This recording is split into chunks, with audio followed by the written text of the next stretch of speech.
Hello viewers, আর mobile হসপিটালে স্বাগত জানাচ্ছি। আজকে টেকনো বুম J7 এর লাইট সমস্যার সমাধান, লাইটে কিভাবে সমাধান করব সেটা আজকে দেখাবো। ডায়াগ্রামের মাধ্যমে আমি দেখানোর চেষ্টা করছি। দেখতে পাচ্ছ ডায়াগ্রামটা আমি ওপেন করেছি টেকনো বুম J7। তো এটা পুরনো সেট, তারপরেও কিছু এখন সমস্যাগুলো আসছে লাইটের একটু বেশি বেশি, তাই জন্যে আমি এই ভিডিওটা নিয়ে আসলাম। তো এখানে যে ব্যাপারটা হচ্ছে যে কিভাবে সমাধান করব সেটা আমি দেখানোর চেষ্টা করছি। এই যে ডিসপ্লে কানেক্টর, ডান সাইডে নিচে দুটো লাইন ট্র্যাক বেরিয়ে যাচ্ছে। একটা হচ্ছে দেখো লাল কালার, আর একটা কমলা কালার। যে দুটো কালার, এই দুটো কালার দেখো মোসফেট আইসি, যে উপরে যে মোসফেট আইসি লাইটের, সেই মোসফেট আইসিতে দুই লেয়ারে এখানে ঢুকছে। আর এখান থেকে দুটো লেয়ার আবার বেরিয়ে চলে যাচ্ছে। তো এখানে কিছু কম্পোনেন্ট আছে, সেই কম্পোনেন্ট গুলো হচ্ছে বুস্ট কয়েল আছে, ডায়োড আছে, ক্যাপাসিটর আছে।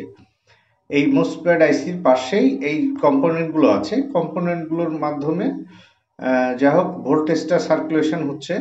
তো এই যে দেখো আমাদের এই ট্র্যাক দুটো কোথায় থেকে আসছে আমরা দেখে নেব। এই যে ট্র্যাক দুটো চলে যাচ্ছে, আমরা নীল এবং লাল ট্র্যাক দুটো কোথায় থেকে আসছে। এই যে দুটো ট্র্যাক আমরা দেখতে পাচ্ছ, এই ট্র্যাক দুটো আমাদের মূলত কোথায় থেকে আসছে। তো একটা মূলত আসছে সিপিইউ থেকে, এই যে নীল ট্র্যাকটা আসছে সিপিইউ থেকে, সিপিইউর সিগন্যাল। আর একটা লালটা আসছে তোমার পাওয়ার আইসি থেকে, এই যে দেখতে পাচ্ছ এই পাওয়ার আইসি থেকে। এই দুটো ট্র্যাক আমাদের দুইটা জায়গা থেকে আসছে। এই যে পাওয়ার আইসি দেখতে পাচ্ছ, এই পাওয়ার আইসি থেকে একটা ট্র্যাক আসছে, মেন ভোল্টেজটা আসছে। আর সিপিইউ যে মেন সিগন্যালটা আসছে সিপিইউ থেকে। তো এই দুটা থেকে কানেকশন আমাদের আসছে। এই দুটো কানেকশন সরাসরি আমাদের চলে আসছে লাইটের মোসফেট আইসিতে। তো এই যে আমি আবার ঠিক এখানে দুটো কানেকশন এখানে দেখালাম, এই কানেকশন দুটো কোথায় যাচ্ছে। এখানে দেখো নীল এবং লাল যে দুটো কানেকশন আসছে, এটা বুস্ট কয়েল হয়ে মোসফেট আইসিতে ঢুকছে। এই যে আমি আরো জুম করে দেখানোর চেষ্টা করছি লেয়ার গুলোকে, যেন তোমাদেরকে পরিষ্কার ভাবে বোঝাতে পারি। তো এই যে লেয়ার গুলো দেখো, এই যে আরো জুম করে দেখাচ্ছি, যে লেয়ার দুটো, একটা সিপিইউ থেকে নীলটা আসলো, সে মোসফেট আইসির কর্নারে ফার্স্ট পিনে যাচ্ছে। আর যেটা পাওয়ার আইসি থেকে আসলো, সেই পাওয়ার আইসিটা দেখো এখান থেকে একটা ক্যাপাসিটরের মাধ্যমে বুস্ট কয়েল হয়ে মোসফেট আইসির অপর প্রান্তে ফার্স্ট পিনে ঢুকছে।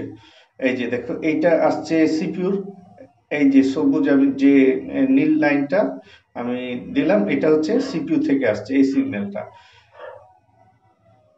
একটু ভালো করে ফলো করবে তাহলে বুঝতে পারবে। এই যে নীলটা লাইন লেয়ারটা আসছে, এটা সিপিইউ থেকে আসছে।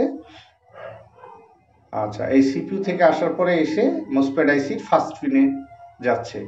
তারপরে দ্বিতীয় লাইন, আরেকটা যে লাল লাইনটা, যে লাইনটা আমাদের পাওয়ার আইসি থেকে আসছে, তো মোসফেট আইসির ডান পাশে ফার্স্ট পিনে এসে ঢুকছে এখান থেকে। এই যে দেখতে পাচ্ছ এই ফার্স্ট পিনে এসে ঢুকছে। আর এই সাইডে তোমার দুটো ফার্স্ট এবং সেকেন্ড পিনে যাচ্ছে, যেটা বুস্ট কয়েল হয়ে এখানে ঢুকছে। তো এইখানে এই লাইন দুটো মোসফেট আইসি থেকে আবার দুটো আউটপুট যে ভোল্টেজ বা বের হচ্ছে, সেটা হচ্ছে মোসফেট আইসির মিডিল থেকে একটা বের হচ্ছে, আর ডান পাশের ওপরে থেকে একটা কর্নার থেকে একটা কানেকশন বের হচ্ছে।